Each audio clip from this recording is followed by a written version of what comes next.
प्रिय श्रोताओं, आप सभी का हमारे YouTube चैनल त्योहार गाइड पर स्वागत है। देवाती देव महादेव के चरणों में प्रणाम, माँ गौरा पार्वती के चरणों में प्रणाम, कार्तिकेय सहित भगवान गणेश के चरणों में प्रणाम, नंदी बाबा के चरणों में प्रणाम, सभी देवी देवता, कुल देवता, गुरु महाराज, माता पिता के चरणों में प्रणाम। हरे कृष्णा। प्रिय भक्तजनों, आप सभी का बड़ा सौभाग्य है जो आज आप शिव गुरु की शिव चर्चा सुनने के लिए एकत्रित हुए हैं।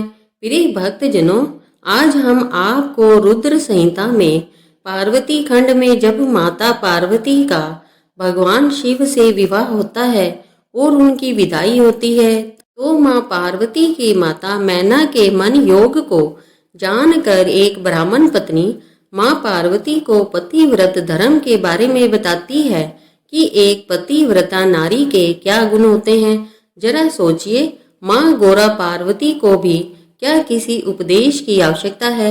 यह हमें कलयुग में सिखाता है कि हमें पतिव्रत धर्म को किस प्रकार अपनाना चाहिए। एक सती नारी के क्या गुण होते हैं। वह जन्मदाता पिता धन्य है, वह पति भी धन्य है जिसके घर में पतिव्रता देवी वास करती है। पतिव्रता के पुण्य से पिता, माता, पति के कुलों की 3-3 पीढ़ियों के लोग स्वर्ग लोक में सुख भोगते हैं। जो दुराचारिणी स्त्रियां अपना शील भंग कर देती है वे अपने माता पिता और पति तीनों के कुलों को नीचे गिराती है और इस लोक और परलोक में दुख भोगती है। पतिव्रता का पैर जहाँ जहाँ पृथ्वी का स्पर्श करता है वहाँ वहाँ की भूमि पाप हारिणी और परम पावन बन जाती है। भगवान सूर्य, चंद्रमा, वासुदेव भी अपने आप को पवित्र करने के लिए पतिव्रता का स्पर्श करते हैं और किसी दृष्टि से नहीं। जल भी सदा पतिव्रता का स्पर्श करना चाहता है और उसका स्पर्श कर कर वह अनुभव करता है कि आज मेरी जड़ता का नाश हो गया, आज मैं दूसरों को पवित्र करने वाला बन गया। भार्य ही गृहस्थ आश्रम की जड़ है, भार्य ही सुख का मूल है, भार्य से ही धर्म के फल की प्राप्ति होती है और भार्य ही संतान की वृद्धि का कारण है। क्या घर घर में अपने रूप और लावण्य पर गर्व करने वाली स्त्रियां नहीं, परंतु पतिव्रता स्त्री तो विश्वनाथ शिव के प्रति भक्ति होने से ही प्राप्त होती है। भार्य से इस लोक और परलोक दोनों पर विजय पाई जा सकती है। भार्यहीन पुरुष देव यज्ञ, पितृ यज्ञ, अतिथि यज्ञ करने का अधिकारी नहीं। वास्तव में गृहस्थ वही है जिसके घर में पतिव्रता स्त्री है। दूसरी स्त्री तो पुरुष को उसी तरह अपना ग्रास बनाती है जैसे जरा अवस्था, जैसे गंगा स्नान करने से शरीर पवित्र होता है, उसी प्रकार पतिव्रता स्त्री का दर्शन करने से सब कुछ पावन हो जाता है। पति को ही इष्ट देव मानने वाली सती नारी और गंगा में कोई भेद नहीं है। पतिव्रता और उसके पति देव उमा और महेश्वर के समान है। अतः विद्वान मनुष्य उन दोनों का पूजन करे। पति प्रणव है और नारी वेद की ऋचा। पति तप है, स्त्री क्षमा, नारी सत्कर्म है, पति उसका फल। शिव सती नारी और उसके पति दोनों दंपति धन्य हैं। ब्राह्मण पत्नी गिरिराज किशोरी से इस प्रकार बोलती है, यह धर्म को बढ़ाने वाला, ये लोक परलोक में भी आनंद देने वाला और श्रोताओं को सुख की प्राप्ति कराने वाला है। प्रिय भक्तजनों, आप इस शिव पुराण के गूढ़ रहस्य को अंत तक जरूर सुनिएगा, क्योंकि शिव महापुराण की कथा कहती है जो कथा की निंदा करता है, कथा का त्याग करता है, वह नरक का भागी होता है। तो आप कमेंट बॉक्स में हर हर महादेव जरूर लिखिएगा और सती सावित्री माँ पार्वती की जय जरूर लिखिएगा। वह विशेष रूप से पूजनीय है। पतिव्रता सब लोगों को पवित्र करने वाली, समस्त पाप राशि को नष्ट करने वाली है। हे शिवे, जो पति को परमेश्वर के समान मानकर प्रेम से उसकी सेवा करती है वह इस लोक में संपूर्ण भोगों का उपभोग कर कर अंत में कल्याण में गति को पाती है। सावित्री, लोपा, मुद्रा, अरुधंती, शाली, शत्रुपा, अनुसुईया, लक्ष्मी, स्वधा, सती, संज्ञा, सुमति, श्रद्धा, मैना और सुहा, ये और भी बहुत सी स्त्रियां साध्वी कही गई है। यहाँ विस्तार भय से उनका नाम नहीं लिया गया है। वे अपनी पतिव्रता के बल से ही सब लोगों की पूजनीय, ब्रह्मा विष्णु शिव और मुनीश्वरों की माननीय होगी। इसीलिए तुम्हें अपने पति भगवान शंकर की सदा सेवा करनी चाहिए। वे दीन दयालु, सबके सेवनीय, सत पुरुषों के आश्रय है। श्रुतियों और स्मृतियों में पतिव्रत धर्म को मान बताया गया है। इसको जैसा श्रेष्ठ बताया जाता है वैसा दूसरा धर्म नहीं है। पतिव्रत धर्म में तत्पर रहने वाली स्त्री अपने प्रिय पति के भोजन कर लेने पर ही भोजन करे। हे शिवे, जब पति खड़ा हो तो साध्वी स्त्री को भी खड़ा रहना चाहिए। शुद्ध बुद्धि वाली साध्वी स्त्री प्रतिदिन अपने पति के सो जाने पर सोए और जागने से पहले ही जाग जाए। वे छल कपट छोड़कर सदा उसके लिए हितकर कार्य करे। हे शिवे, साध्वी स्त्री को चाहिए कि जब तक वस्त्र आभूषणों से विभूषित ना हो तब तक अपने पति की दृष्टि के सम्मुख ना आए। यदि पति किसी कार्य से प्रदेश में गया हो तो उन दिनों उसे कदापि श्रृंगार नहीं करना चाहिए। पतिव्रता स्त्री कभी पति का नाम ना ले। पति के कटु वचन कहने पर भी वे बदले में कड़ी बात ना कहे। पति के बुलाने पर वे घर के सारे कार्य छोड़कर तुरंत उनके पास चली जाए। हाथ जोड़कर प्रेम से मस्तक झुकाकर पूछे, हे नाथ, किस लिए इस दासी को बुलाया है? मुझे सेवा के लिए आदेश देकर अपनी कृपा से अनुग्रहित कीजिए। फिर पति जो आदेश दे उसका वह प्रसन्न हृदय से पालन करे। वह घर के दरवाजे पर देर तक खड़ी ना रहे, दूसरे के घर ना जाए, कोई गोपनीय बात जानकर एक दूसरे के सामने प्रकाशित ना करे। पति के बिना कहे ही उनके लिए पूजन सामग्री स्वयं जुटा दे और उनके ही साधन के यथोचित अवसर की प्रतीक्षा करे। पति की आज्ञा लिए बिना कहीं तीर्थ यात्रा के लिए ना जाए। लोगों की भीड़ से भरी हुई सभा आदि के उत्सवों को देखना वे दूर से ही त्याग दे। जिस नारी को तीर्थ यात्रा का फल पाने की इच्छा हो उसे अपने पति के चरणोदक पीने चाहिए। उसके लिए उसी में सारे तीर्थ और क्षेत्र है, इसमें संशय नहीं। पतिव्रता नारी पति के उच्छित अन्न आदि को परम प्रिय भोजन मानकर ग्रहण करे और पति जो कुछ दे उसे महाप्रसाद मानकर शिरोधार्य करे। देवता, पितर, अतिथि, सेवक वर्ग, गौ, भिक्षक समुदाय के लिए अन्न का भाग दिए बिना कदापि भोजन ना करे। पतिव्रत धर्म में तत्पर रहने वाली गृह देवी को चाहिए कि वह घर की सामग्री को संयमित एवं सुरक्षित रखे। गृह कार्य में कुशल हो, सदा प्रसन्न रहे, खर्च की ओर से हाथ खींचे रहे। पति की आज्ञा लिए बिना उपवास व्रत आदि ना करे, अन्यथा उसे कोई फल नहीं मिलता। वह परलोक में नरक गामिनी होती है। पति सुख पूर्वक बैठा हो या इच्छा अनुसार क्रीड़ा, विनोद या मनोरंजन में लगा हो, उस अवस्था में कोई आंतरिक कार्य आ पड़े तो भी पतिव्रता स्त्री अपने पति को कदापि न उठाए। पति नपुंसक हो गया हो, दुर्गति में पड़ा हो, रोगी हो, बूढ़ा हो, सुखी हो या दुखी हो, किसी भी दशा में नारी अपने उस एकमात्र पति का उल्लंघन ना करे। रजस्वला होने पर वे 3 रात्रि तक पति को अपना मुंह ना दिखाए, अर्थात उनसे अलग रहे। जब तक स्नान कर कर शुद्ध ना हो जाए तब तक अपनी कोई भी बात वे पति के कानों में ना पड़ने दे। स्नान करने के बाद ही सबसे पहले वह अपने पति के मुख का दर्शन करे, दूसरी किसी का मुंह कदापि ना देखे। मन ही मन पति का चिंतन कर कर सूर्य का दर्शन करे। पति की आयु बढ़ाने की अभिलाषा रखने वाली पतिव्रता नारी हल्दी, रोली, सिंदूर, काजल आदि मांगलिक आभूषण आदि, केसों को संवारना, चोटी गूंथना, हाथ कान के आभूषण, इन सब को अपने शरीर से दूर ना करे। धोबिन, कुलटा, सन्यासिनी, भाग्यहीना स्त्रियों को वह कभी अपनी सखी ना बनाए। पति से द्वेष रखने वाली स्त्री का वह कभी आदर ना करे। कहीं अकेली खड़ी ना हो, कभी नंगी होकर ना नहाए। सती स्त्री ओखल, मूसल, झाड़ू, सेल, जात द्वार की चौखट के नीचे वाली लकड़ी पर कभी ना बैठे। मैथुन काल के सिवा किसी समय वह पति के सामने दृष्टता ना करे। जिस जिस वस्तु में पति की रुचि हो उससे वह स्वयं भी प्रेम करे। पतिव्रता देवी सदा पति का हित चाहने वाली होती है। वह पति के हर्ष में हर्ष माने।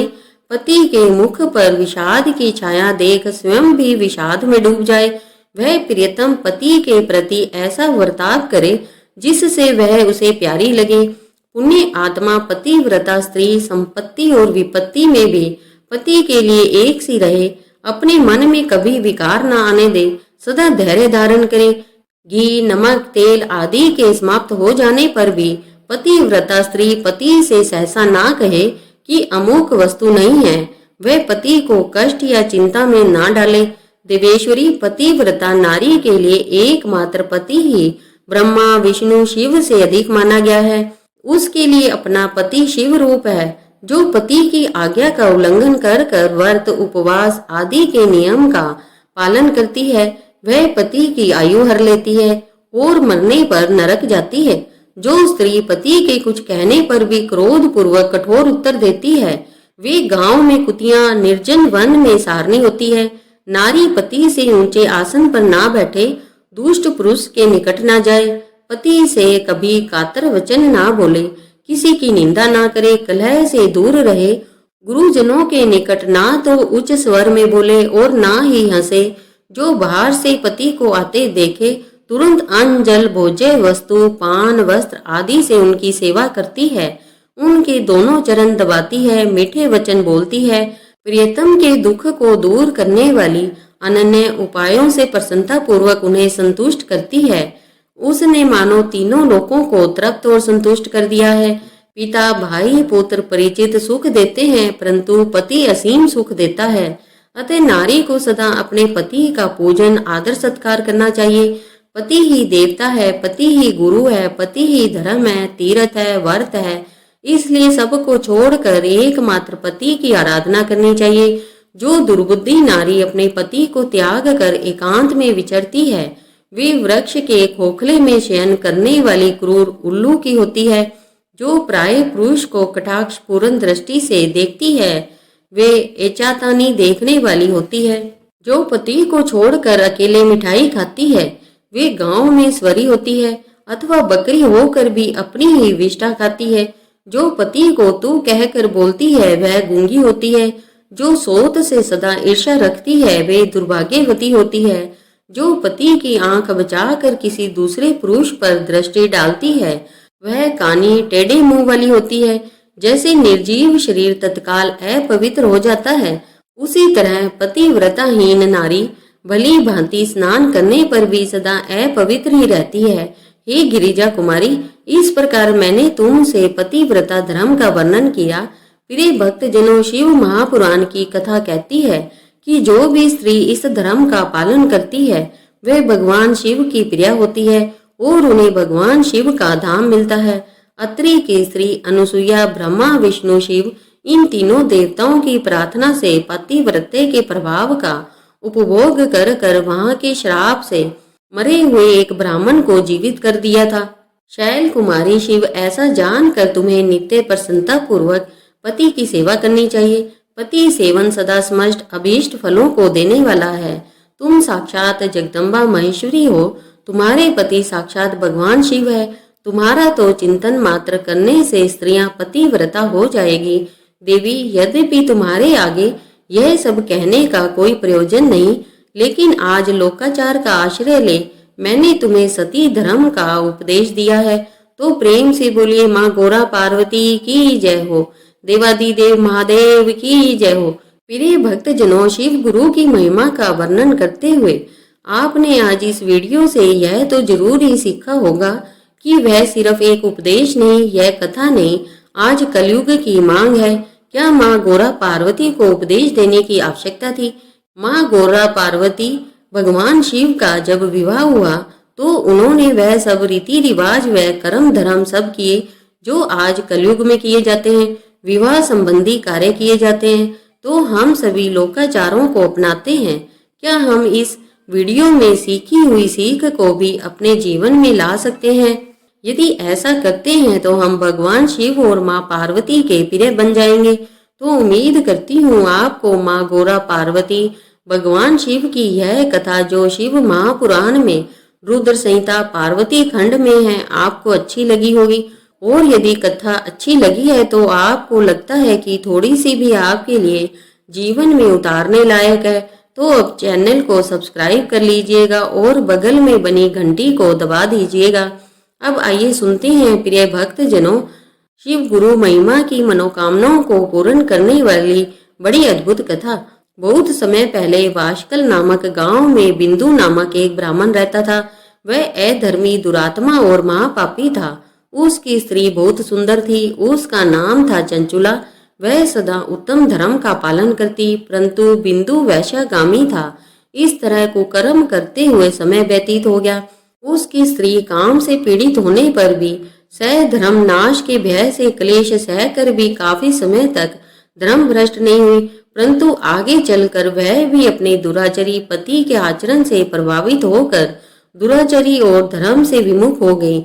इस तरह दुराचार में डूबे हुए उन पति पत्नी का बहुत समय व्यतीत हो गया। वैश्यगामी दूषित बुद्धि वाला वह दुष्ट ब्राह्मण समय अनुसार मृत्यु को प्राप्त होकर नरक में चला गया। बहुत समय तक नरक के दुखों को भोग कर वह मूढ़ पापी बंधे पर्वत पर भयंकर पिशाच हुआ। इधर उस दुराचारी बिंदु के मारे जाने पर वह चंचुला नामक स्त्री बहुत समय तक पुत्रों के साथ अपने घर में रही। प्रीति की मृत्यु के बाद वह भी अपने धर्म से गिरकर पुरुषों का संग करने लगी। सती विपत्ति में भी अपने धर्म का पालन करना नहीं छोड़ती। यही तो तप है। कठिन तो होता है लेकिन फल मीठा होता है। एक दिन देव योग से किसी पुण्य पर्व के आने पर वह अपने भाई बंधुओं के साथ गोकर्ण क्षेत्र में गई। उसने तीर्थ के जल में स्नान किया और बंदी जनों के साथ वह घूमने लगी। वह एक देव मंदिर में गई। वहां उसने एक ब्राह्मण के मुख से भगवान शिव की परम पवित्र मंगलकारी कथा सुनी। ब्राह्मण कह रहे थे, जो स्त्रियां व्यभिचार करती है वे मरने के बाद यमलोक जाती है। तब यमराज के दूत तरह तरह की यातना देते हैं। वे उसके गुप्तांगों को तप्त लोक के डंडों से दांपते हैं, तप्तों लोक के डंडों से उनका सत्संग कराते हैं। यह सारे दंड इतनी वेदना देने वाले हैं कि जीव पुकार पुकार कर कहता है, अब यह ऐसा नहीं करेगा, लेकिन यमदूत उसे छोड़ते नहीं। कर्मों का फल तो सभी को भोगना पड़ता है। देव ऋषि मनुष्य सभी इसी से बंधे हुए हैं। ब्राह्मण के मुख से यह वैराग्य बढ़ाने वाली कथा को सुनकर चंचुला भय से व्याकुल हो गई। कथा समाप्त होने पर सभी लोग वहां से चले गए, पर कथा सुनाने वाले ब्राह्मण देवता से चंचुला ने कहा, हे ब्राह्मण देवता, धर्म को ना जानने के कारण मेरे द्वारा बहुत बड़ा दुराचार हुआ है। स्वामी मेरे ऊपर कृपा कर मेरा उद्धार कीजिए। आपके प्रवचन को सुनकर मुझे इस संसार से वैराग्य हो गया है। मुझ मूढ़ बुद्धि वाली पापिनी को धिक्कार है। मैं निंदा के योग्य हूँ। मैं बुरे विषयों में फंस कर अपने धर्म से विमुख हो गई थी। कौन मुझे जैसी को मार्ग में मन लगाने वाली पापिनी का साथ देगा? जब यमदूत मेरे गले में फंदा डालकर मुझे बांध कर ले जाएंगे और नरक में मेरे शरीर के टुकड़े करेंगे, तब मैं कैसे उन महायातनाओं को सहन कर पाऊंगी? मैं सब प्रकार से नष्ट हो गई हूँ, क्योंकि अभी तक हर पाप से मैं डूबी हुई हूँ। हे ब्राह्मण, आप मेरे गुरु हैं, आप मेरे माता पिता हैं। मैं आपकी शरण में आई हूँ। मुझ अबला का आप ही उद्धार करें। इस प्रकार विलाप करती हुई चंचुला ब्राह्मण देवता के चरणों में गिर पड़ी। तब ब्राह्मण ने उसे कृपा पूर्वक उठाया और इस प्रकार कहा, नारी, तुम सौभाग्यशाली हो जो भगवान शंकर की कृपा से तुमने वैराग्य पूर्ण यह कथा सुनी है और कथा को सुनकर समय से अपनी गलती का एहसास कर लिया है। तुम डरो मत, भगवान शिव की शरण में जाओ। परम कृपा से तुम्हारे सभी पाप नष्ट हो जाएंगे।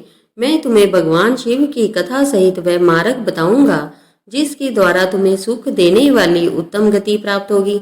शिव कथा सुनने से तुम्हारी बुद्धि शुद्ध हो गई है और तुम्हें पश्चाताप हुआ है और मन में वैराग्य उत्पन्न हुआ है। पश्चाताप ही पाप करने वाले पापियों के लिए सबसे बड़ा प्रायश्चित है।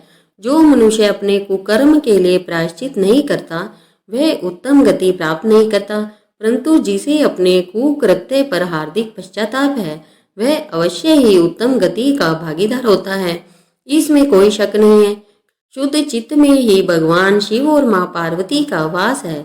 वह शुद्ध आत्म पुरुष सदा शिव के पद को प्राप्त करता है। इस कथा का श्रवण सभी मनुष्यों के लिए कल्याणकारी है, अतः इसकी सेवा और आराधना करनी चाहिए। हे ब्राह्मण पत्नी, तुम अनन्य विषयों से अपने मन को हटाकर भगवान शंकर की परम पावन कथा को सुनो। इससे तुम्हारे चित्त की शुद्धि होगी, तुम्हें मोक्ष की प्राप्ति होगी। जो मनुष्य निर्मल हृदय से भगवान के चरणों का ध्यान करता है उसकी एक ही जन्म में मुक्ति हो जाती है। यह कहकर वह ब्राह्मण चुप हो गए। हृदय करुणा से भर गया, वे ध्यान में मगन हो गए। ब्राह्मण का यह उपदेश सुनकर चंचुला के नेत्रों में आनंद के आंसू झलक आए।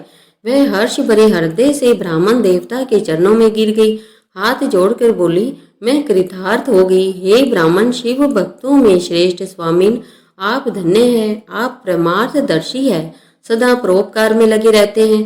साधुओं, मैं नरक के समुद्र में गिर रही हूँ, कृपया कर कर मेरा उद्धार करे। जिस पौराणिक और अमृत के समान कथा की बात आपने की है उसे सुनकर ही मेरे मन में वैराग्य उत्पन्न हुआ है। उस अमृत में कथा को सुनने के लिए मेरे मन में बड़ी श्रद्धा है, कृपया आप मुझे सुनाए। कथा सुनने की इच्छा मन में लिए हुए चंचुला उस ब्राह्मण देवता की शरण में वहीं रहने लगी।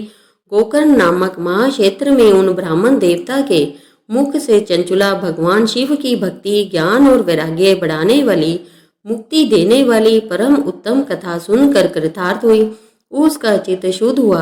वह अपने हृदय में शिव के सगुण रूप का चिंतन करने लगी। वह सदैव शिव सच्चिदानंद में स्वरूप का स्मरण करती।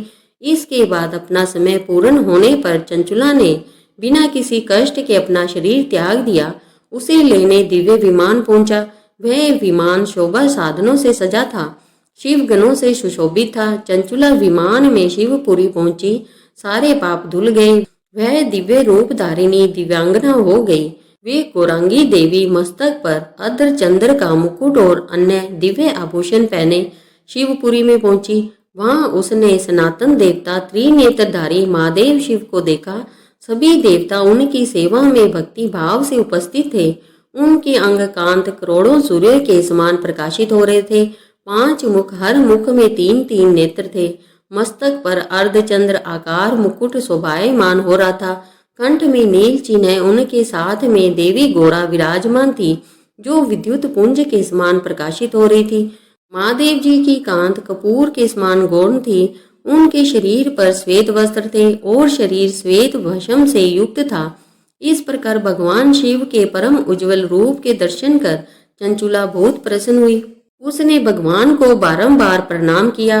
हाथ जोड़कर प्रेम, आनंद और संतोष से युक्त होकर चित भाव से खड़ी हो गई। नेत्रों में आनंद के आंसू की धारा बहने लगी। भगवान शंकर गौरी पार्वती ने करुणा के साथ सौम्य दृष्टि से देखकर चंचुला को अपने पास बुलाया। गौरी उमा ने प्रेम पूर्वक अपनी सखी बना लिया। चंचुला सुख पूर्वक भगवान शिव के धाम में उमा देवी की सखी के रूप में निवास करने लगी। एक दिन चंचुला आनंद में मगन उमा देवी के पास गई और हाथ जोड़कर स्तुति करने लगी। हे गिरिजा नंदिनी स्कंद माता उमा, आप सभी मनुष्यों और देवताओं द्वारा पूजित, सभी को सुख देने वाली है। आप शंभु प्रिया है, आप ही सगुना और निर्गुणा है। हे सच्चिदानंद स्वरूपा, आप ही प्रकृति की पोषक है। हे माता, आप ही संसार की सृष्टि, पालन और संहार करने वाली है। तो इस प्रकार सदगति प्राप्त कर चंचुला देवी की स्तुति कर शांत हो गई। उसकी आंखों में प्रेम के आंसू उमड़ आए। तब शंकर प्रिया भक्त वत्सला उमा देवी ने बड़े प्रेम से चंचुला को चुप कराते हुए कहा, सखी चंचुला, मैं तुम्हारी इस स्तुति से प्रसन्न हूँ, बोलो क्या वर मांगती हो। तब चंचुला बोली, हे गिरिजा कुमारी, मेरे पति बिंदुक इस समय कहाँ हैं? उनकी स्तुति कैसी है मुझे बताए। कोई उपाय कीजिए ताकि हम फिर से मिल सकें। हे महादेवी, मेरे पति एक शूद्र जाति वैश्य के प्रति आसक्त थे, पाप में डूबे थे। गिरिजा कुमारी बोली, बेटी तुम्हारा पति बिंदु पापी था, उनका अंत बड़ा भयानक हुआ। वैश्य का उपभोग करने के कारण वह मूर्ख नरक में अनेक वर्षों तक अनेक प्रकार के दुख भोग कर अवशेष पाप को भोगने के लिए वंदे पर्वत पर पिशाच की योनि में रह रहा है और वह दुष्ट वही वायु पीकर रहता है, सब प्रकार के कष्ट सहता है। गौरी देवी की बात सुनकर चंचुला अत्यंत दुखी हुई। फिर मन को किसी तरह स्थिर करती हुई दुखी हृदय से माँ गौरी ने उसे एक बार फिर पूछा, हे माँ देवी, मुझ पर कृपा करें, मेरे पापी पति का उद्धार करें। कृपया कर कर मुझे उपाय बताए जिससे मेरे पति को उत्तम गति प्राप्त हो। गौरी देवी ने कहा, यदि तुम्हारा पति भगवान शिव की पुण्य में उत्तम कथा सुने तो वह दुर्गति को पार कर कर उत्तम गति का भागी हो सकता है। अमृत के समान मधुर गौरी देवी के वचन सुनकर चंचुला ने दोनों हाथ जोड़कर मस्तक झुकाकर बार बार प्रणाम किया, प्रार्थना की, मेरे पति को भगवान शिव की कथा सुनाने की व्यवस्था की जाए। ब्राह्मण पत्नी चंचुला की बार बार प्रार्थना करने पर शिव प्रिय गौरी देवी ने भगवान शिव की महिमा का गान करने वाले गंधर्व कुमार को बुलाकर कहा, तुम्हारी भगवान शिव में प्रीति है, तुम मेरे मन की सभी बातें जानकर मेरे कार्य को सिद्ध करते हो, तो मेरी सखी के साथ विंध्य पर्वत पर जाओ। वहां महाघोर और भयानक पिशाच रहता है। पूर्व जन्म में वह पिशाच बिंदुक नामक ब्राह्मण था। मेरी इस सखी चंचुला का पति वह वैश्यगामी हो गया। वह स्नान संध्या आदि नित्य कर्म छोड़कर पवित्र रहने लगा। क्रोध के कारण उसकी बुद्धि भ्रष्ट हो गई। दुर्जनों से उसकी मित्रता, सज्जनों से द्वेष बढ़ गया। वह अस्त्र शस्त्र से हिंसा करता, लोगों को सताता, घरों में आग लगा देता, चंडालों से दोस्ती करता, रोज वैश्या के पास जाता, पत्नी को त्याग कर दुष्ट लोगों से दोस्ती कर उन्हीं के संपर्क में रहता। वह मृत्यु तक दुराचार में फंसा रहा। मृत्यु के बाद उसे पापियों के भोग स्थान यमपुरी ले गए। वहां घोर नरकों को सहकर इस समय वह वंदे पर्वत पर पिशाच बनकर रह रहा है और पापों का फल भोग रहा है। तुम उसके सामने परम पुण्य में पापों का नाश करने वाले भगवान शिव की कथा का प्रवचन करो। इस कथा को सुनने से उसका हृदय सभी पापों से मुक्त होकर शुद्ध हो जाएगा और वह प्रेत योनि से मुक्त हो जाएगा। दुर्गति मुक्त होने पर बिंदुक नामक पिशाच को तुम विमान पर बिठाकर भगवान शिव के पास ले आना। माँ गौरी का आदेश पाकर गंधर्वराज तुमरू प्रसन्नता पूर्वक अपने भाग्य की सराहना करते हुए चंचुला को साथ लेकर विमान से पिशाच के निवास स्थान वंदे पर्वत पर पहुंचे। वहां पहुंचकर उन्होंने विशाल आकृति वाले पिशाच को देखा। उसका शरीर विशाल था, कभी हंसता कभी रोता था। महाबली तुमरू ने बिंदुक नामक पिशाच को पाशों से बांध लिया। उसके बाद कथा बांचने के लिए उत्तम स्थान तलाश कर मंडप की रचना की। शीघ्र इस बात का पता लोगों को चल गया। एक पिशाच के उद्धार हेतु देवी पार्वती की आज्ञा से भगवान शिव की कथा सुनाने तुमरू वंदे पर्वत पर आया है। उस कथा को सुनने के लोक से बहुत से देव ऋषि वहां पहुंचे। सभी को आदर पूर्वक स्थान दिया गया। पिशाच बिंदुक को पाशों में बांध कर आसन पर बिठाया गया और तुमरू ने भगवान शिव की अमृत कथा का गान शुरू किया। सभी श्रोताओं ने सुना। परम पुण्य में कथा को सुनकर पिशाच भी पापों से मुक्त हो गया और शरीर को त्याग कर शीघ्र ही शिव धाम को प्राप्त हुआ। उसका शरीर दिव्य हो गया, शरीर गौर वर्ण का हो गया, शरीर पर श्वेत वस्त्र और पुरुषों के आभूषण आ गए। इस प्रकार दिव्य देहधारी होकर बिंदुक अपनी पत्नी चंचुला के साथ स्वयं भगवान शिव का गुणगान करने लगा। उसे दिव्य रूप में देखकर सभी को परम आश्चर्य हुआ। उनका मन परम आनंद से परिपूर्ण हो गया। सभी भगवान उमा महेश्वर के अद्भुत चरित्र को सुनकर कृतार्थ होकर यशोगान करते हुए अपने अपने धाम को चले गए। बिंदुक अपनी पत्नी चंचुला के साथ विमान में बैठकर शिवपुरी की ओर चल दिया। महेश्वर के गुणों का गान करता हुआ बिंदुक अपनी पत्नी चंचुला और तुमरू के साथ शिव धाम पहुंचा। भगवान शिव और देवी पार्वती ने उसे अपना पार्षद बना लिया। दोनों सुखपूर्वक भगवान महेश्वर देवी गौरी के चरणों में अविचल निवास पाकर धन्य हो गए। तो प्रेम से बोलिए उमा महेश्वर भगवान की जय।